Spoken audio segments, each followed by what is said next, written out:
ஓம் சாய்ராம். நல்லது நினைப்போம், நல்லதே நடக்கும். எந்த ஒரு சூழ்நிலையாக இருந்தாலும் சரி, நீங்கள் நினைக்கிறது தள்ளி தள்ளி போனாலும் சரி, இல்லை ஏதாவது கஷ்டங்கள் வந்தாலும் சரி, சாய் உங்கள் கூட இல்லைன்னு மட்டும் நினைக்காதீங்க. உங்களோட சாய் உங்கள் கூட தான் இருக்கார். நம்ம சாய் நம்ம கூட தான் இருக்கார். இதை ஆத்மார்த்தமாக நம்ம உணர்ந்தோம் அப்படின்னா எப்பேற்பட்ட சூழ்நிலையிலிருந்து நம்மளால் மீண்டு வர முடியும். எப்பேற்பட்ட கஷ்டத்தை தாங்கிக்கிற சக்தி நமக்கு கிடைக்கும். மீண்டு வருவதற்கான ஒரு வாய்ப்பும் நமக்கு கிடைக்கும்.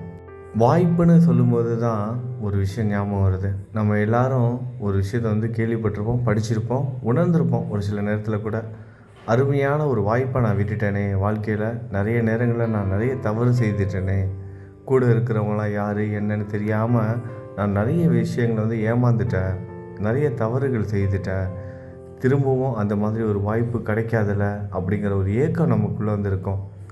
அந்த மாதிரி ஏக்கம் உங்களுக்கு இருந்துச்சுன்னா அதை அப்படியே தூக்கி தூரப்பட்டுருங்க. சாய் அற்புதமான ஒரு வாய்ப்பை ஏற்படுத்தி கொடுப்பார். மீண்டும் ஒரு ஏற்கனவே நீங்கள் இழந்த வாய்ப்பை விட அபூர்வமான ஒரு வாய்ப்பை ஏற்படுத்தி கொடுப்பார். அந்த வாய்ப்பின் மூலமாக நீங்கள் உயர்ந்த இடத்த அடைவீங்க. முக்கியமாக மன நிம்மதி கிடைக்கும் உங்களுக்கு. நீங்கள் இப்போ இந்த நிமிஷம் இந்த வாய்ப்பு எப்போ கிடைக்கும் அப்படிங்கிறதுக்காக காத்துக்கிட்டு இருக்கலாம். ஆனால் கூடிய சீக்கிரமே கிடைக்கும், நம்புங்க. நீங்கள் எந்த அளவுக்கு பாசிட்டிவாக நினைக்கிறீங்களோ அந்த அளவுக்கு எல்லாமே சீக்கிரமாக நடக்கும். ஏன்னா நம்ம சாய் நம்ம கூட இருக்காருங்கிற அந்த ஒரு தைரியம் இருக்குது பாருங்களேன், அதுவே நம்மளை துணிச்சலான பல முடிவுகளை எடுக்க வைக்கும். அதே நேரத்தில் நல்ல முடிவுகளையும் எடுக்க வைக்கும். அவசரப்பட்டு தப்பு பண்ணிட மாட்டோம், தவறே பண்ண மாட்டோம். சாயோட நாமத்தை நம்ம ஜெபம் பண்ணிக்கிட்டு இருக்க வரைக்கும் நம்ம எடுக்கிற முடிவுகள் நல்லதாக தான் இருக்கும். ஒரு சில நேரத்தில் ஏதாவது ஒரு விஷயம் தள்ளி போனாலோ இல்லை தவறுகள் நடந்தாலோ அதுலேயும் ஒரு பாடம் சாய் நமக்கு கற்றுக் கொடுப்பாரு. மீண்டும் ஒரு வாய்ப்பையும் கொடுப்பாரு. அதனால் ஒரு வாய்ப்பு போயிடுச்சு அப்படின்னு யாரும் கவலைப்படாதீங்க. அற்புதமான வாய்ப்பை ஏற்படுத்தி கொடுப்பாரு. முக்கியமாக படிச்சுட்டு இருக்க குழந்தைகளாக இருக்கட்டும், அப்புறம் வேலைக்கு ட்ரை பண்ணிகிட்டு இருக்கவங்களாக இருக்கட்டும், இந்த மாதிரி இந்த எக்ஸாமில் நான் ஃபெயில் ஆகிட்டேனே, இந்த இடத்துல எனக்கு வேலை கிடைக்கலையே அப்படிங்கிற மாதிரி சோர்ந்து போகவே வேணாம். அந்த மாதிரி வீடு கட்டுறதுக்காக இடம் பார்த்துக்கிட்டு இருப்பீங்க, ஒரு இடம் கிடைக்காம போயிருக்கோம். வீடு கட்டுவதற்காக லோன்லாம் அப்ளை பண்ணியிருப்பீங்க, லோன் கிடைக்காம போயிருக்கோம். நிறைய விஷயங்கள் இருக்குது. இதுக்கு எல்லாத்துக்கு பின்னாடி நிறைய விஷயங்கள் இருக்கும், நமக்கு தெரியாது.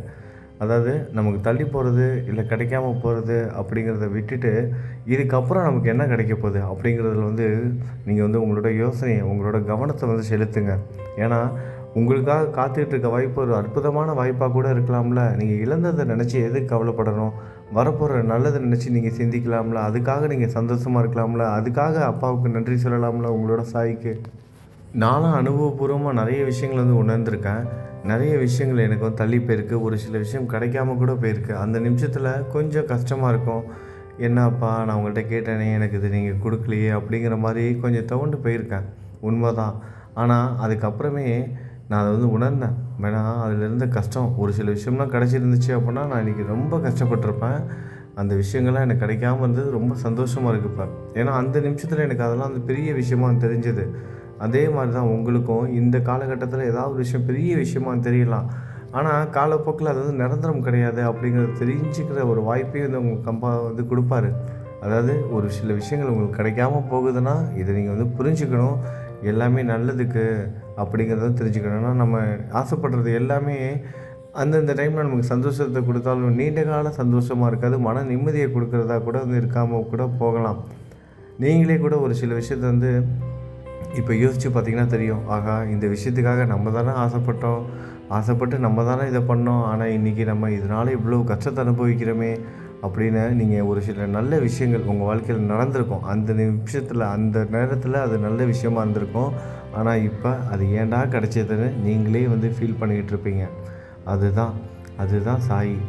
அதான் நீங்கள் நல்லா புரிஞ்சுக்கணும் இந்த விஷயத்த. ஒரு விஷயம் பாபா உங்களுக்கு கிடைக்காம தடுத்து நிப்பாட்டுறாரு அப்படின்னா அதுக்கு பின்னாடி எண்ணற்ற காரணங்கள் இருக்கலாம், ஆயிரக்கணக்கான காரணங்கள் இருக்கலாம். அதெல்லாம் நமக்கு தெரியாது. ஏதோ ஒரு விஷயத்துக்காக தான் பாபா நமக்கு இதை தடுத்து நிப்பாட்டுறாரு. நம்ம வணங்குற கடவுள் இதை தடுத்து நிப்பாட்டுறாங்க அப்படிங்கிறத புரிஞ்சுக்கணும். எப்போதுமே நம்ம வாழ்க்கையில் இந்த நிமிஷம் நமக்கு என்ன கிடைக்குதோ அதை நம்ம அனுபவித்து வாழணும்.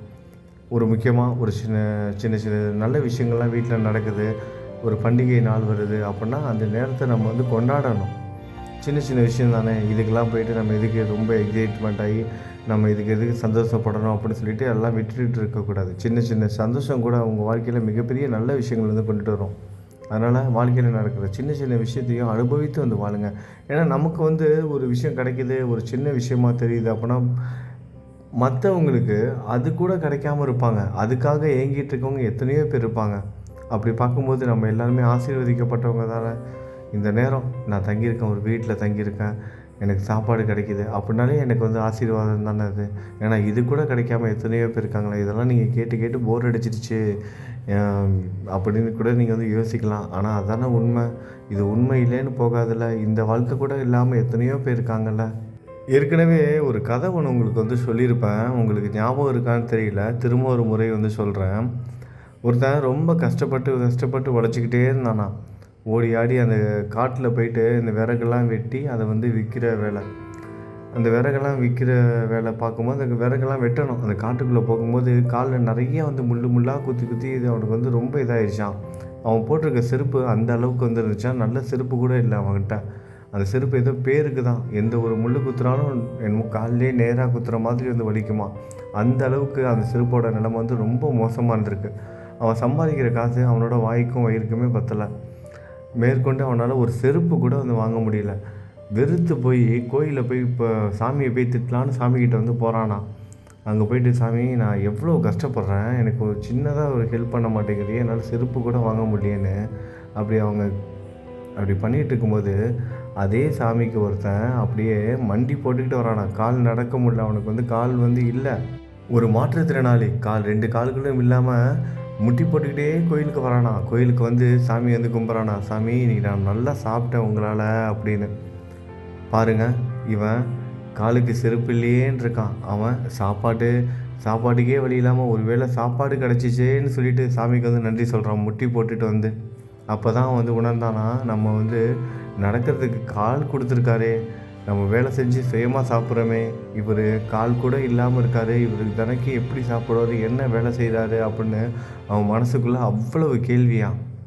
அந்த கேள்விகள் அவன் மனசில் எழும்போது தான் அவன் வந்து உணர்ந்திருக்கான், நம்ம வந்து எவ்வளோ ஆசீர்வதிக்கப்பட்டவங்க, இப்படிப்பட்ட ஒரு வாழ்க்கை கிடச்சிருக்கே அப்படின்னு சொல்லிட்டு. சாமியை திட்டுறதுக்காக வந்தான்ல, அங்கே வந்துட்டு சாமிக்கு விளக்கேற்றி, சாமி நான் நல்லா இருக்கேன், சுயமாக உழைக்கிறேன், என்னால் நடக்க முடியுது, நான் உழைச்சி நான் சாப்பிட்றேன், எனக்கு இப்படிப்பட்ட வாழ்க்கையை கொடுத்துருக்கீங்க, எனக்கு ரொம்ப நன்றி சாமி அப்படின்னு சொல்லிட்டு கடவுளுக்கு வந்து நன்றி சொல்லிட்டு போனானா. திட்டுறதுக்காக கோயிலுக்கு வந்தவன். அதான் உணரணும் நம்ம. நமக்கு சின்ன விஷயமா கிடைக்கிறதுக்கு கூட மற்றவங்களுக்கு பெரிய விஷயமா இருக்கும். உங்கள் எல்லாருக்கும் என்ன சொல்ல வரேன்னு புரியும்னு நினைக்கிறேன். வாழ்க்கையில் கிடைக்கிற சின்ன சின்ன விஷயத்த கூட, சின்ன சின்ன ஒரு சந்தோஷத்தை கூட நீங்கள் வந்து அனுபவிக்கணும். அப்போ தான் உங்கள் வாழ்க்கையில் நல்லது நடக்கும். மன ரீதியாக நீங்கள் வந்து பாரத்தை சுமக்காமல் இருப்பீங்க. முக்கியமாக மன ரீதியாக பாரத்தை சுமக்காமல் இருப்பீங்க. மன அழுத்தம் இல்லைனாலே அந்த வாழ்க்கை வந்து நிம்மதியாக இருக்கும். மன அழுத்தம் வந்து இருக்கவே கூடாது. முதல்ல சலிப்பு தட்டிக்க கூடாது. என்னடா இது வாழ்க்கை அப்படின்னு சலிப்பு தட்டவே கூடாது. ஏன்னா நம்மளை விட கொடுமையான வாழ்க்கையை வாழ்ந்துட்டுருக்கவங்களாம் எத்தனையோ பேர் வந்து இருக்காங்க. அப்புறம் இன்றைக்கி ஒரு சகோதரருக்காக நம்ம வந்து பிரார்த்தனை பண்ணணும். என்னென்னா அவங்களோட பேர் வேணாம், நம்ம சாய் குடும்பத்தை சேர்ந்தவங்க தான். இன்றைக்கி சமண மஞ்சரி புக்கு வந்து கேட்டாங்க. சமண மஞ்சரி புக்கும் வந்து உடல்நிலை சரியில்லாதவங்களுக்கு நம்ம ஷீரடி உதி வந்து கொடுத்துக்கிட்டு இருக்கோம். உங்கள் எல்லாருக்கும் தெரியும். ஷீரடி உதியும் சமண மஞ்சரி புக்கும் கேட்டிருந்தாங்க. அவங்க வந்து அவங்களோட பையனுக்காக ஒரு அம்மா வந்து கேட்டாங்க. அவங்க பையனுக்கு வந்து பிளட் கேன்சர்னு வந்து சொல்லியிருக்காங்களாம், என்கிட்ட சொன்னாங்க. அவங்க அந்த பையனுக்காக நம்ம வந்து பிரார்த்தனை பண்ணுவோம். பிளட் கேன்சர்னு வந்து சொல்லியிருக்காங்க. அந்த பையனோட உடல்நிலை சரியாகணும். அந்த அம்மாவும் வந்து மன நிம்மதியோடு வந்து வாழணும். ஏன்னா குழந்தையை பெற்றெடுத்த பையனுக்கு இப்படி ஒரு வியாதிங்கிறப்ப எப்படி சொல்கிறதுன்னு தெரில. அவங்க எப்படிப்பட்ட ஒரு நரகத்தில் வந்து வாழ்ந்துக்கிட்டு இருப்பாங்க. அவங்களோட வார்த்தையில் அவ்வளவு வலியை நான் வந்து உணர்ந்தேன். அவங்க எதுவும் பெருசாக எதுவும் சொல்லிக்கல, பிரார்த்தனை பண்ணுங்கன்னு கூட சொல்லி கேட்கல. ரொம்ப சோர்ந்து போயிருந்தாங்க, மன ரீதியாக ரொம்ப சோர்ந்து போயிருந்தாங்க. அவங்களுக்கு அப்பா தான் வந்து தைரியத்தை வந்து கொடுக்கணும், அந்த பையனை மீட்டு கொண்டுட்டு வரணும், ஏதாவது ஒரு அதிசயத்தை நிகழ்த்தி அந்த பையனுக்கு ஒரு நல்ல ஒரு வாழ்க்கையை மீண்டு வருவதற்கான ஒரு வாழ்க்கையை வந்து அமைத்து கொடுங்க அப்பா. இந்த கொடுமையான வியாதியிலேருந்து அந்த பையனை வந்து சரி பண்ணி கொடுங்கன்னு நானும் பிரார்த்தனை பண்ணிக்கிறேன். இன்றைக்கி நீங்களும் பிரார்த்தனை பண்ணிக்கோங்க. ஏன்னா உங்களுக்கு புரியும்னு நினைக்கிறேன். அந்த பையன் அவங்களோட வாட்ஸ்அப் ஃபோட்டோவில் வந்து வச்சுருந்தாங்க. நான் ஓப்பன் பண்ணி பார்த்தேன். அந்த பையனா தான் இருக்கும்னு நினைக்கிறேன். ரொம்ப சின்ன வயசு பையனா இருக்கான். 20, 25 வயசு தான் இருக்கும்னு நினைக்கிறேன் அந்த பையனுக்கு. அந்த பையனுக்காக வந்து நம்ம வந்து பிரார்த்தனை பண்ணிக்கலாம். ஏன்னா அந்த அம்மாவோட வார்த்தைகள்ல இருக்க அந்த வலி அப்படியே சோர்ந்து போய் பேசுனாங்க. புக் அனுப்புகிறேம்மான்னேன். சரிப்பா அனுப்பி வைங்கன்னாங்க. ரொம்ப சோர்ந்து போய் பேசுனாங்க. வேறு எதுவுமே அவங்க வந்து பேசல. ஷீரடி உதியை நான் வந்து இன்றைக்கி வந்து அனுப்பியிருக்கேன் அந்த அம்மாவுக்கு. அந்த உதி மருந்தாக செயல்படணும். அப்பாவோட முழு ஆசீர்வாதமும் அந்த குடும்பத்துக்கு கிடைக்கணும். அந்த கொடுமையான வியாதியிலேருந்து நம்மளோட அப்பா, நம்மளோட சாய் வந்து அந்த பையனுக்கு மீண்டும் ஒரு வாழ்க்கையை வந்து அமைத்து கொடுக்கணும். அந்த கொடிய நோயிலேருந்து விடுதலையை வந்து கொடுக்கணும். அப்பா காப்பாற்றணும் அப்படிங்கிறதுக்காக நம்ம வந்து பிரார்த்தனை பண்ணிக்குவோம். இன்றைக்கி எல்லோரும் நானும் பிரார்த்தனை பண்ணிக்கிறேன். தயவு செய்து அந்த பையனுக்காக பிரார்த்தனை பண்ணிக்கோங்க. இந்த வீடியோ பார்த்துட்டு இருக்க ஒவ்வொருத்தரும் பிளட் கேன்சரால் வந்து பாதிக்கப்பட்டிருக்காங்க. அந்த பையன் மீண்டும் ஒரு வாழ்க்கையை வந்து வாழணும். முழு ஆசீர்வாதமும் கிடைக்கணும். அப்பாவோட ஆசீர்வாதம் கிடச்சிச்சின்னா எப்பேற்பட்ட நோயும் வந்து குணமாகும். நம்ம எல்லாருக்கும் நல்லா தெரியும். அதிசயம் நடக்கும், அற்புதம் நடக்குங்கிற நம்பிக்கையோடு நம்ம சாய்கிட்ட வந்து பிரார்த்தனை பண்ணுவோம். எல்லாமே நல்லதாகவே நடக்கட்டும். நல்லதை நினைப்போம், நல்லதே நடக்கும். ஓம் சாய்ராம்.